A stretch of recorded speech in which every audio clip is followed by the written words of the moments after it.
Hello guys, Matt Lemke here with Gamer Goggles, gamer-goggles.com, and today we have a product overview, I guess. It's really going to be partially a flip through. It is on the Grim Hollow Campaign Guide. I've never seen this before, actually. I mean, I've had it for a while. I've opened some of the miniatures. I've done some stuff with the miniatures, but my son got this for me for Christmas a couple years ago, and I haven't had a chance to look at it. So we're going to start with the map, then we're going to go to the GM screen, and we're going to save the book for last. And I don't know how big this map is. I've never opened it. At least I think this map is from this. If not, I'm not sure what this map is to. Let go. There. Okay.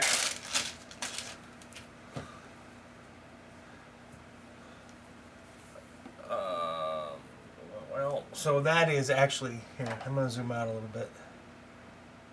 So this is actually north, I'm pretty sure, and this is south. And from the look of the art, this is the world map that came with it. My son picked it up while he was in the Marine Corps for me, and I have not really had a chance to do much of anything with it. I'm curious as to what's in the GM screen. I do believe it is a 5th edition campaign, which has been on my back burner for a while, but I'm going to start doing a little bit more of it as things come out. I will probably get into... I haven't made up my mind yet. Okay, so I already own the Lord of the Rings books that are not for 5th edition from Free League, but I might pick up the 5th edition books too, because it'll be a little bit easier than getting people to play a system they're not familiar with. Alright, so GM screen is full art. Oh, a little bit of glue there. Alright, let's flip it over here like this. It is a full 4 panels of art.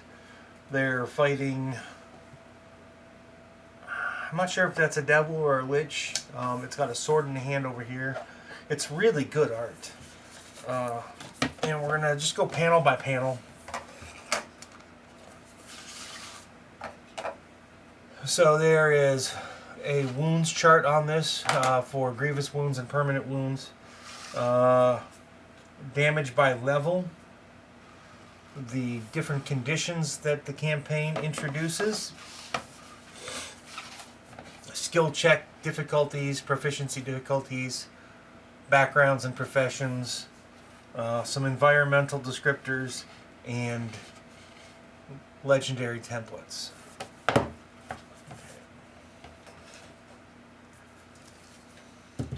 And I guess the important part is the campaign book, right? It's wrapped in cellophane, which is actually proving to be difficult for me to open up. And I don't have a knife or anything, do I? No, I don't. Sorry for banging my table there. That was my knee. All right.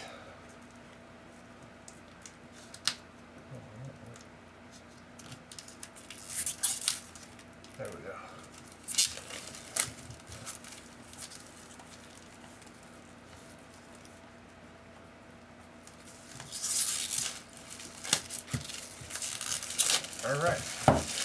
Alright, on the cover, major bad guy, I think. Looks like he's ripping some souls from people. Here is a map of the world. That is definitely the map of the world there. And then you open up to the table of contents, which is Welcome to Etheris, Races of Etheris, Character Options, Variant Mechanics, Transformations, Advanced Backgrounds.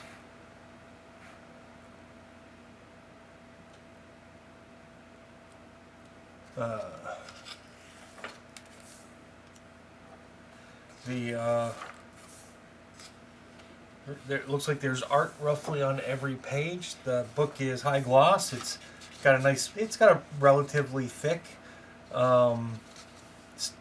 paper stock to it.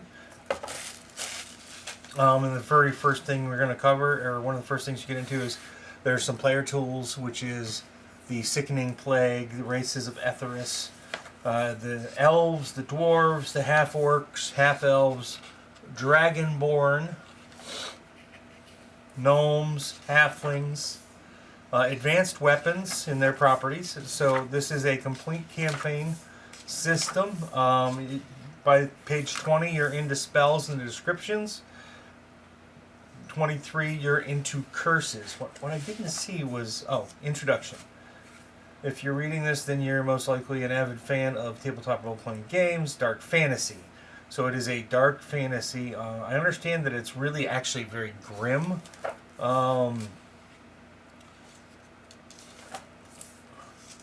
love art like this, when they do things like this.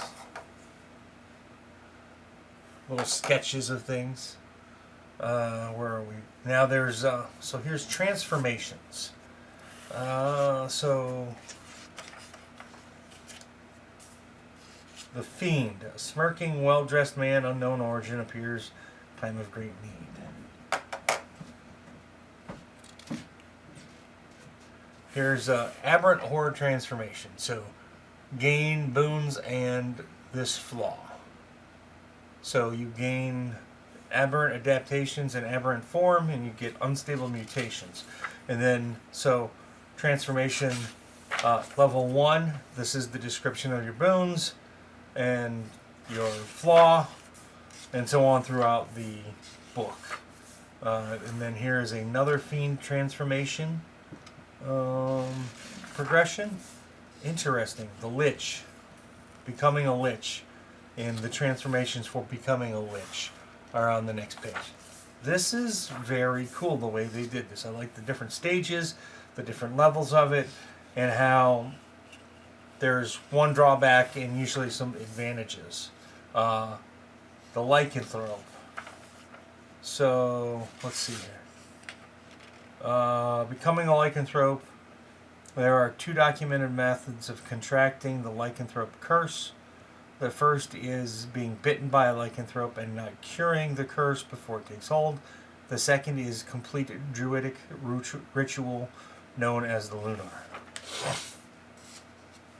Let's see here. So, if you're in kindred wolf form, you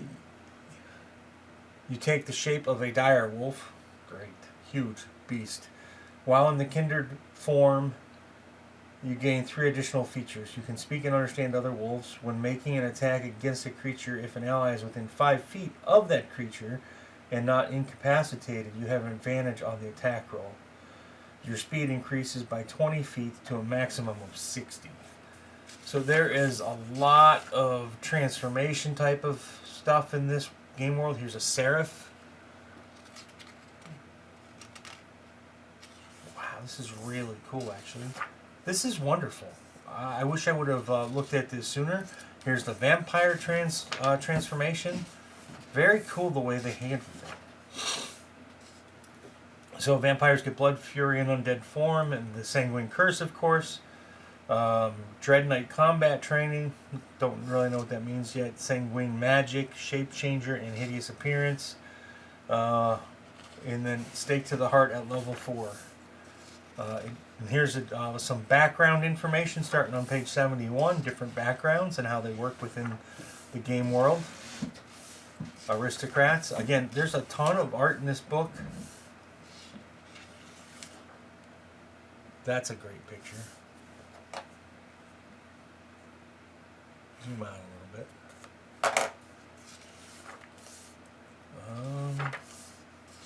And then here is common folk.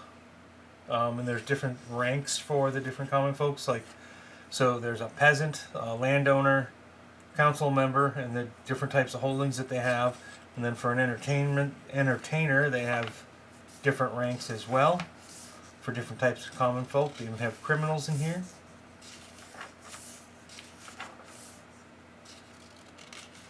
So if you're looking for something grim and dark for fantasy, there's a lot of information in this book on my first look. A lot of information for you to easily throw together a very quick campaign. which I'm seeing is really good. And then they have a talents list for the different types of common folk. For the academic, there's different types of skills like sawbones, diligent researcher, biologist, botanist, and so on. And then, of course, they give you the different breakdowns. And then there's you start getting into the world of Atharis on page 113, which, by the way, I usually start off by telling you how many pages the book is. This campaign book is 294 pages, so it's pretty beefy at 300 pages. There's a big thank you to the, I'm not sure if they're patrons or if they're Kickstarter backers. They had 4,253 or 4,523 backers for this Kickstarter, and the list is about 5 pages long, so that's pretty cool that they listed that in the back. Let's see here. So after you get through all of the different parts of the game world, which is a very good bit of meat to this book, is the campaign, where you're going to play. You get into like the city-states. Every city-state is, well, let's just start with one here. So one empire here is broken down. You have your landscape, you have your history. You have basically the dawn of the empire, how it may end, what's going on currently, the different provinces of it, more history, the economy, and the political style. And then you have, okay, so wait, let me back up, I missed something. There's different provinces, and every province has the history, their economy, and their leadership styles broken down in them. And then towards the end of it, you start getting into areas of interest and economy, and even like things, people, sometimes there's going to be people of interest in what they do. There might be something on war. The whole part about the world goes on for, holy cows. I said started around 171. We're already, no, I started, anyway. Goes on till, well, here. Page 189, but then it starts the pantheon of the game world. It's a godless universe.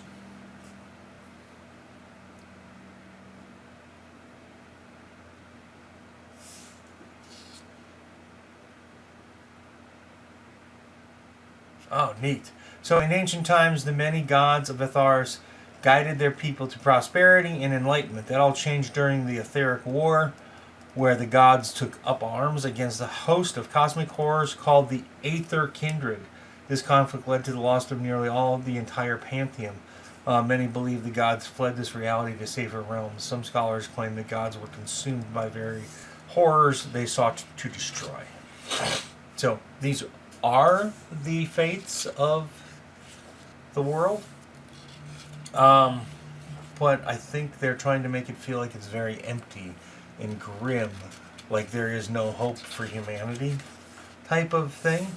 And then there's a little small chapter here on the renowned characters of Atharis, and that goes on for another few pages. And then the GM's guide starts on page 207, which is where you're going to see things like the themes of dark fantasy, how to tell fairy tales, use your swords and sorcery, conflict and resolution type of thing. And they give you some examples of how to help players define characters, and then creating the party. Sometimes they'll help you. It helps you here by breaking down some regional conflicts, and it starts to talk about level progression and goal-based progression and how to get there. And there's a chapter here or section here on scaling up your difficulties.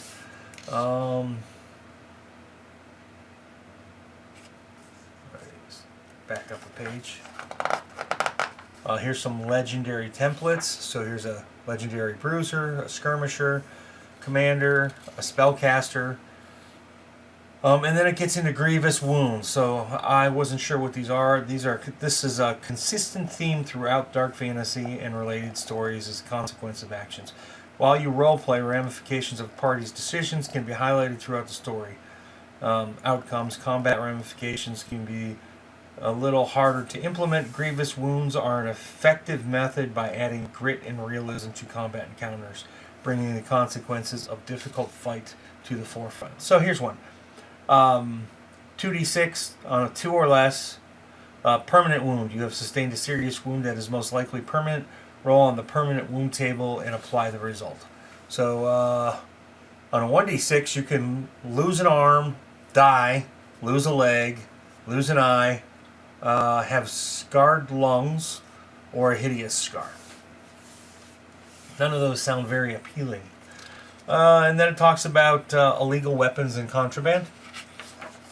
And breaks into diseases shortly after that. This is really great. And then there's Fables of Etheris. Or Atharis. I like Atharis.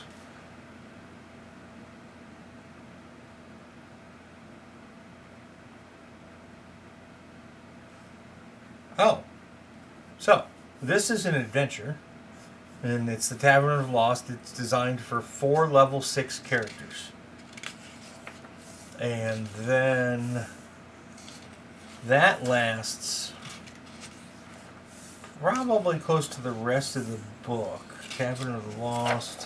One thing I like about the book that they've already done is in the top corner up here, they tell you what little section you're still in. So this is the adventure still, Tavern of the Lost. And it's really actually helping me quite a bit with the flip through. So this is a new one. This is Facets of Darkness. It looks like it has something to do with vampires. And that one is another, 30-ish pages. And now this next one is 5 relics.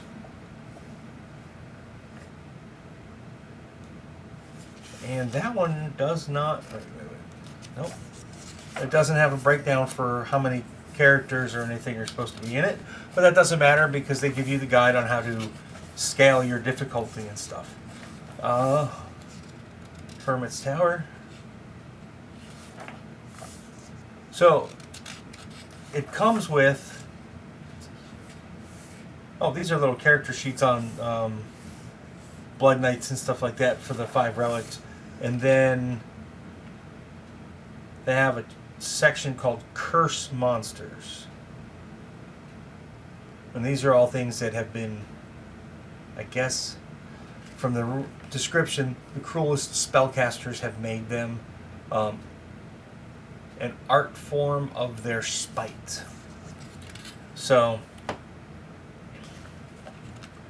this first one is a bloated gastromorph. It has multi-attack, claws, weapon, melee attack, bite, weapon attack, at +7 and +7 to hit. It does 25 damage. That's its average. Armor class is 17. Has 211 hit points. It has a tongue attack with a 25-foot reach and does poison damage.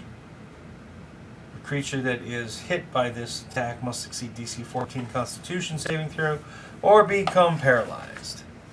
And this one is a Dream Whisperer. This is a Verminous Abomination. 131 hit points.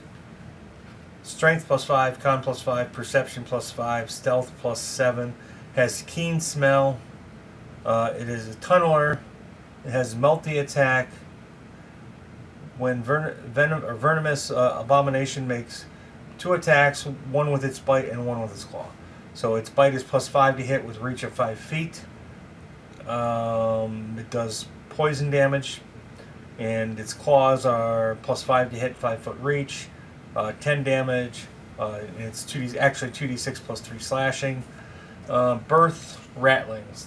The venomous abomination spawns 1d4 plus 2 swarms of rats within 5 feet of it. The swarms may immediately move and use actions on later turns. They move and take action on the same initiative as the verminous abomination. Crazy. I like it. We have the Avatar of Slaughter, a Weeping Willow, interesting picture. We have a Body Snatcher, very nice. And whoa, that's a freaky looking frog. It's a plague carrion.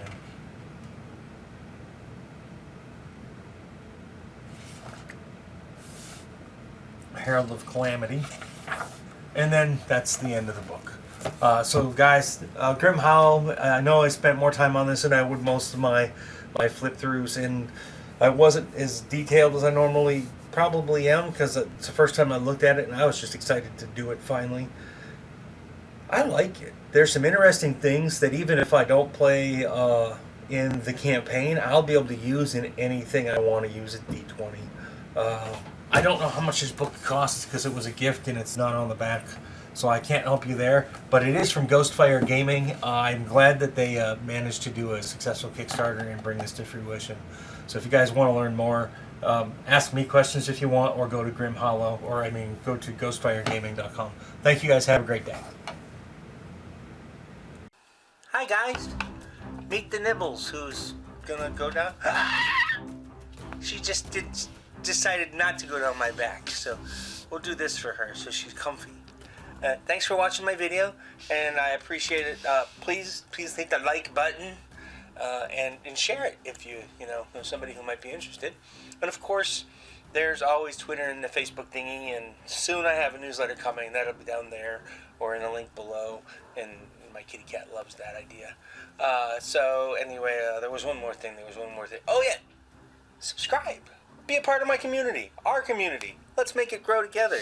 See you guys at a con somewhere, or a local store, or if I'm driving through the country, maybe a game club. I don't know. You're not going to go knock down my camera. Bye, guys.